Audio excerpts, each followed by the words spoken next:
আম মানেই এখন আর শুধু মালদা বা মুর্শিদাবাদ নয়, সেই তালিকায় এখন রীতিমতো পাকাপোক্ত নাম লালমাটির জেলা বাঁকুড়ার। তবে এবার আবহাওয়া বিরূপ, তাই বাঁকুড়াতেও উৎপাদনে ঘাটতি। তবে এবারও দেশের রাজধানীতে আম মানুষের রসনা তৃপ্তি করবে, তাই দিল্লি পাড়ি দিচ্ছে লালমাটির জেলার আম। গত এক দশকেরও বেশি সময় ধরে এ রাজ্যের আম মানচিত্রে পরিচিত নাম বাঁকুড়া।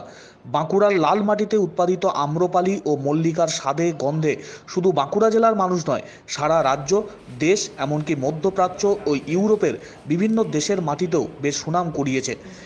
গত কয়েক বছর ধরে দিল্লির আম মেলায় মালদা ও মুর্শিদাবাদকে টপকে একের পর এক মেডেল ছিনিয়ে নিয়েছে বাঁকুড়ার আম্রপালি ও মল্লিকা। কিন্তু এবার আবহাওয়া অনুকূল না থাকায় জেলা জুড়ে আমের ফলন কমেছে অনেকটাই। স্বাভাবিকভাবেই জেলার মানুষের চাহিদা মিটিয়ে অন্যত্র আম পাঠানো যাবে কিনা তা নিয়ে আশা আশঙ্কা ছিল উদ্যান পালন দপ্তরের। তবে শেষ পর্যন্ত এবারও রাজ্যের বাইরে পাড়ি দিল বাঁকুড়ার আম্রপালি ও মল্লিকা। আগামী 16ই জুন থেকে 30শে জুন দিল্লির জনপথে আয়োজিত আম মেলায় অংশ নিচ্ছে বাঁকুড়ার আম্রপালি ও মল্লিকা। উদ্যান পালন দপ্তর প্রাথমিকভাবে 7 টন আম পাঠাচ্ছে দিল্লির আম মেলায়।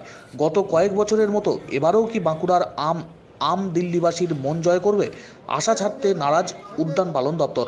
শেষ পর্যন্ত দিল্লির আম মেলায় আম রওনা দেওয়ায় ভালো দামের আশায় বুক বাঁধছেন বাঁকুড়া জেলার শতাধিক আম চাষি। আমি খুশি, অনেকাংশে খুশি যে আমের ফলন যে এই বছর কম হয়েছে, তাতে আমের একটা পার্সোনাল ডিমান্ড রয়েছে।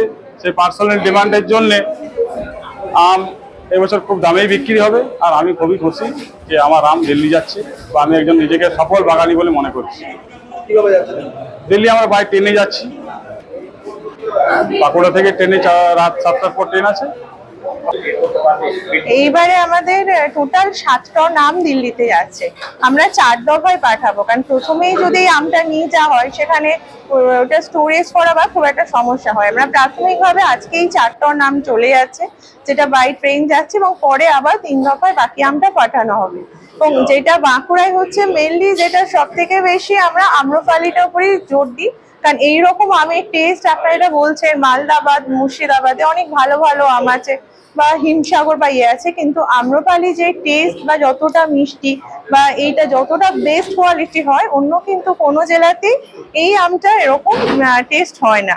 সেই জায়গায় আম্রপালি এই জায়গাতে একটা ভালো আমাদের জায়গা করে দেয়। যে আর হচ্ছে শুধু আম্রপালি না, তার সাথে আমরা হিমসাগর মল্লিকা এই দুটো ভ্যারাইটি বেশি যাচ্ছে, এবং তার সাথে কিছু এক্সোটিক ভ্যারাইটি, সেটা তো বললামই, যেমন কস্তুরি, মিয়াজাকি, থাইমন বা ব্ল্যাক স্টোন, এরকম অনেক ভ্যারাইটি যেটা কিছু কিছু চাষি চাষ করে। তো বাঁকুড়ায় যেটা হচ্ছে আম্রপালি মল্লিকা হিমসাগরই ম্যাক্সিমাম যারা আম চাষ করে চাষিরা, এটাই সব থেকে বেশি তারা চাষ করে। বা কিছু প্রোগ্রেসিভ ফার্মার আছে যেমন গঙ্গাজল ঘাটি বা মেজিয়াতে, ওরা কিছু কিছু এক্সোটিক ভ্যারাইটি চাষ করে। তো তাদের কাছ থেকে আমরা ওই আমগুলো ওরা শুধু ডিসপ্লে হিসাবে ওখানে নিয়ে যাওয়া হচ্ছে। না, আমরা বিগত যে কয়েক বছরে তো বাঁকুড়া ওখানে গিয়ে একটা ভালোই পজিশন নিয়েছে। তো আমরা এবারও আশাবাদী যে ওখানে গিয়ে মানুষের মন জয় করতে পারবে। শুধু তাই না, এটাতে আমরা চাষিদেরও চাইছি এটা ভালোভাবে অনুপ্রাণিত করতে, যে যাতে ওরা ফল চাষের দিকে আরো বেশি ভাবে ওরা উৎসাহিত হয়। কারণ বাঁকুড়া মাটি আমি বলবো আম বা অন্য যে কোনো ফলের জন্য আদর্শ।